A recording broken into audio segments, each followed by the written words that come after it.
Hi everyone, welcome back again to my YouTube channel. So in today's video I'm going to be sharing with you guys how I recreated this blue and yellow dress in these pictures, and I made it in black and a little bit longer. So if this is something you're interested in learning how to make, keep on watching and let's get started. So guys, these are the fabrics I'm going to be using, and their measurements are right on the screen. Now the measurement of your fabric that you're going to use is going to depend on how long you want your dress to be. This one on the thumbnail that we're trying to recreate is extremely short, but the one I made is a lot longer than what you see in this picture. Now for the upper part of the dress, we're going to be drafting out a half scale bodice. Now I used this for my peplum top tutorial that I posted recently, and a lot of people did understand what half scale means. So I want to use this opportunity to also show you guys how to go about it. So you're going to draw a straight line across, which is going to serve as your shoulder line like I've done here. Now from the shoulder, you're going to measure down to your bust line, shoulder to bust line, and then you measure your shoulder to waistline. So for me, shoulder to bust line is 10 inches. I've marked it and I'm drawing a straight line across, and also shoulder to waistline is 16. I'm also drawing a straight line across. So now we have the shoulder line here, the bust line here, and then the waistline. Now these are the only lines you're going to be drawing out for a half scale body measurement. You do not need to go ahead and draft the hip line and all of that. So a half scale starts from the shoulder and ends on the waist. Now on the shoulder line, I came in by 3 inches from the center for my neck width, and for my neck depth, this is going to be a v-neck line. As you can see in the thumbnail that we are following, I decided to come down by 7.5 inches. So I'm going to connect the 2 points with my marker to give me a v-neck line. So the v-neck will show better when I open up my pattern paper because currently it's in a fold. Now back on the shoulder line, I'm going to divide my shoulder measurement into 2, which I just did, and I'll come down by 1 inch for my shoulder slope. Now from the top of my neckline, I'm going to connect a line to the shoulder slope I just got like this. And now from this shoulder slope, I'm going to come down by my armhole depth, which I normally calculate by dividing my bust measurement by 6 and adding 1.5 to that. So whenever I divide that, I get 7 inches. So I created a point at the 7 inches point and then drew a line across. And from the shoulder slope, I'm going to connect another line to meet the new line I just drew across.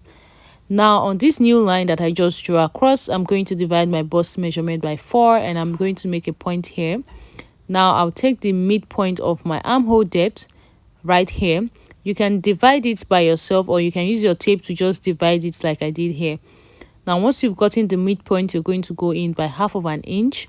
Now I'm going to connect the shoulder slope, the midpoint, and the point I have on the new line I created earlier, all 3 of them, to give me my armhole. So now for my dart, from the middle of our blouse, I'm going to come in on the bust line by 1/2 of my nipple to nipple measurement, and also on the waistline 1/2 of my nipple to nipple measurement. So I'll connect the 2 points to give me a straight line. Now for my dart intake on the waistline, I'm going to go out on both sides of the line by 1/2 inch. So 1/2 inch on both sides. And now I'm going to connect these 1/2 inch points all the way to the top of my line that I drew earlier, which is basically all the way to the bust line. Now guys, remember on this armhole line here, we already divided our bust measurement by 4 and we made a point. So now I'm going to add an extra 1.5 inch here for stitching allowance. Now on the bust line, I'll do the same thing, bust measurement divided by 4 plus 1.5 inch for stitching allowance. On the waistline, I'll divide my waist measurement by 4 and make a point, which I just did. Now I'm replacing the darts that I have here, and after marking the dart point, from the dart point I'm adding an extra 1.5 inch as well for stitching allowance, just like I did on the bust line. Now I'll connect this curve to meet the new point, and then I'm going to be using my curve to connect the bust line and the waist lines together. So guys, this is basically how to go about a half scale bodice. I've already added stitching allowances to the side, so when I cut out on fabric, the only place I'll be needing to add stitching allowances will be the end, the neckline, and the shoulders. So let me go ahead and just cut this out. So guys, this is what my bodice is looking like. So I told you guys that when I open it up, the v neckline will show better. So I'm going to go ahead and place this on my fabric now and cut it out. I'll be folding my fabric into two as well. So this is what it looks like after I was done placing it on my fabric. My fabric is in a fold, and the center front obviously does not have any cut. I added stitching allowances to the neckline, the shoulder, and I added ½ inch to the side as well, which you can actually omit because we already added 1.5 inch to the side, and to the end I added ½ inch as well. So I'm going to be using this pattern now to cut out the back. Now for the back, I have also already drawn out a straight line, which is going to be serving as our zipper allowance for the back. Now this line is 1.5 inch away from the end of the fabric, so I just marked a 1.5 inch line away from the end of the fabric. So now I'm placing my front pattern exactly on this line that I drew earlier. So I'm just going to go ahead and pin this down so that it doesn't move. Now I'm going to be marking a different neckline for the back. The back is going to be having a high neckline, which is going to be round. So I'm drawing a straight line to meet the front piece, not the pattern paper, the actual fabric, not the pattern paper. This is actually hard to see here. And then I came down by 1.5 inch for the neck depth of the back. Okay, now I'm just going to go ahead and trace out every other thing as it is. Trace out the sides, trace out the armhole, trace out the shoulders, and then the round neckline I have at the back.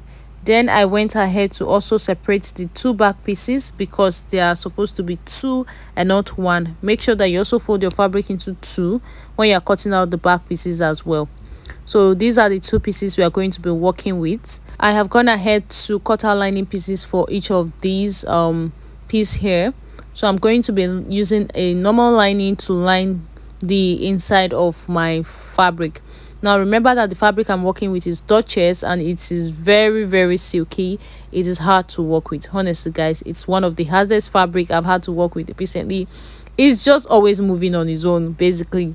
So anyways, I'm placing my lining facing the right sides of the back pattern, and I'm just going to go ahead and pin the neckline together like you see me doing like this. I'll do it for the two pieces like this, and I'm going to go ahead and stitch the neckline, then make a top stitch towards the lining, and once I'm done I'll stitch down the center here and of course the side here and here.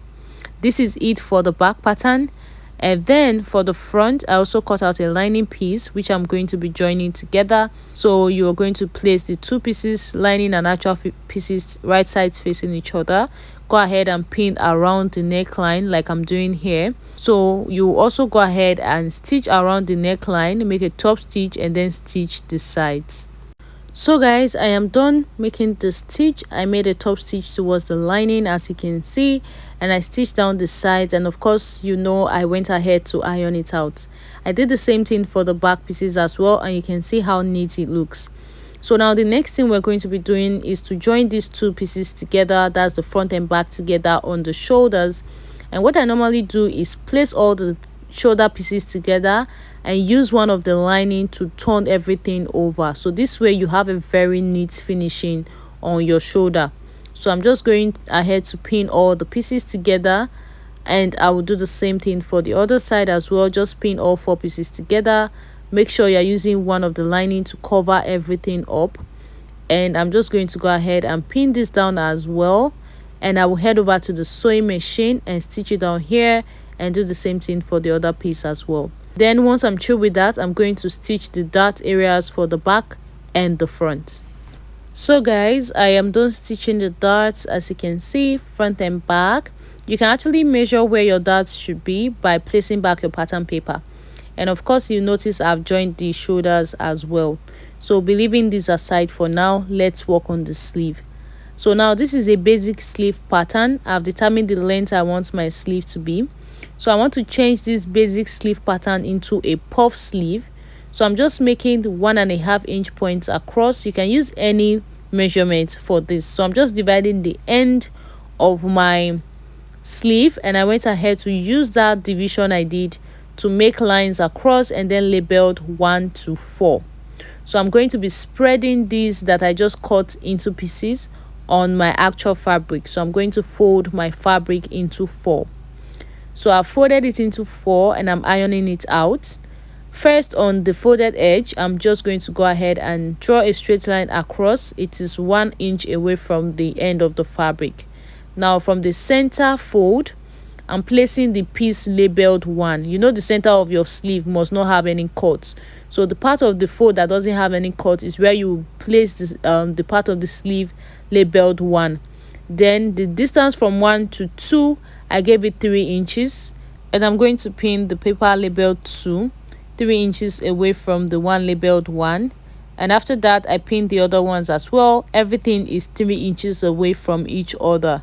So after that, I'm just using my free hand to create a new armhole, following the line that I already have from the pattern paper that I just placed. And then I just marked the side as well. I gave about 1 inch stitching allowance to the side, which you can actually omit. So now I'm going ahead to remove all my patterns, and you can see my sleeve is now a very long one. Okay, so now on this top area here, I'm going to make a gather stitch at the top, and at the end I'm just going to go ahead and fold this in a little bit by about 1 inch for my elastic casing. So I'm done doing this. I made a gather stitch at the top. Guys, please, to be on the safer side, I would advise that you make 2 gather stitches very close to each other, so that when you're pulling on the gathers, let's say one of them gets broken, you can continue with the other one. Okay, so I'm just going to pull on these gathers to give it like that gather effect at the top of the sleeve. I'm just pulling on it generally for now. I'll measure it out later. Now for the end of the sleeve, I measured around where my sleeve is going to end on my body, and it is 11.5. So I use that to cut out my elastic, and I'm going to pass the elastic through the casing that I created for it.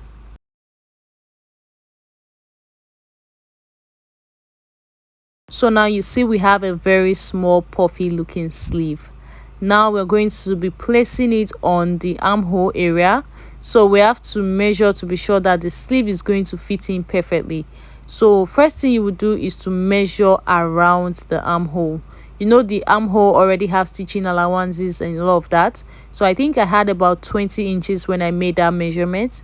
So now I'm going to also measure around the sleeve to be sure it's going to give me the same thing.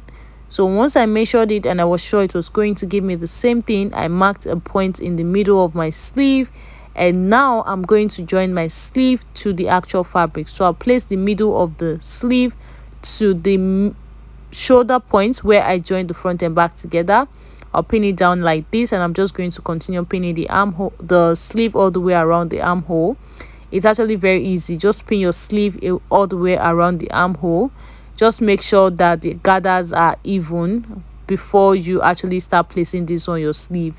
So guys, once you're through pinning it down, you're going to go ahead and make a stitch to join the 2 pieces together, and you will do the same thing for the other side as well. So guys, this is what I had after I was done, and I've gone ahead to just use a gather stitch to join the zipper allowance area of the back for now, so that it will be very easy for me to loosen up when I want to add a zipper later. Now I'm going to go ahead and pin the sides. That was why I actually stitched the back, so that it will be easy for me. I'm just pinning the sides down now. Just pin them together, right sides facing each other. And on the sewing machine, when you're joining the sides, make sure to take your bust measurements on the bust area. On the waistline, you're going to make sure that what you're having is exactly your waist measurement. After I was done stitching mine down with my body measurements, this is what I have. So now the next thing we're going to do is work on the gathers. Now this is my first layer of gather. There are going to be 2 layers. This is going to be the longer one. So for this longer layer of gather, the length of my gather altogether is 2 yards. Okay, I had 2 yards. The length, that's the longer part of my gather piece, is 2 yards. Now for the shorter part, which is going to be added to the length of my dress, so now from the shoulder to the waist of the upper part, I already had 16 inches. Now this part here, I have 17 inches. 16 plus 17 is about 33 inches, if I'm correct right now. Now there is going to be another layer that is going to be pleated on this first layer of flare. So now this other layer is about 7 inches long. So altogether, by the time I'm done making this dress, I'll have a total of about 34 8 inches in length. Okay, so like I said, this is 7 inches right now after I was done folding the both ends. So you're going to fold the both ends of the smaller piece that you're going to gather. Now, for how long this smaller piece that you're going to gather is, what I have here is 4 yards. Okay, 4 yards. This is because we are going to gather it on another piece that we're going to be gathering, so you need a lot of fabrics. So what I have here, even as I'm measuring it now, it is 4 yards. So this smaller piece is 4 yards long and the width is 7 inches. Now on this piece, I've already gone ahead to make a gather stitch 1 inch away from one end of my fabric. Just 1 inch away, I made the gather stitch all the way to the end. Make sure it is 1 inch away, and a gather stitch you must not back stitch. Now this is because of the ruffly effect that we had on the last layer of gathers. So I'm just going ahead to pull on the thread that I used for the gathers. As you see me doing like this, I'm going to pull it until I get to the other end. You have to be very careful with it. So guys, once I'm done with the pleats, I made sure it was 2 yards long after the pleats. That was why I made it like twice of what I have on the bigger pleats. This is because we need to be able to gather this and still have it enough to go around this first piece that we cut out. So now I'm going to be making a top stitch. I'm going to be top stitching this. I'm going to be placing the smaller piece on the upper parts like this, just the way I'm doing it. This might be a little bit hard to understand. Just follow what I'm doing in the video. So just place it right side, place it about ½ inch away from the end of the fabric underneath. Okay, so just make sure to arrange everything. It's going to be curving, it's not going to stand straight. It's going to actually stress you a little bit, but just arrange it as you go, like I'm doing like this.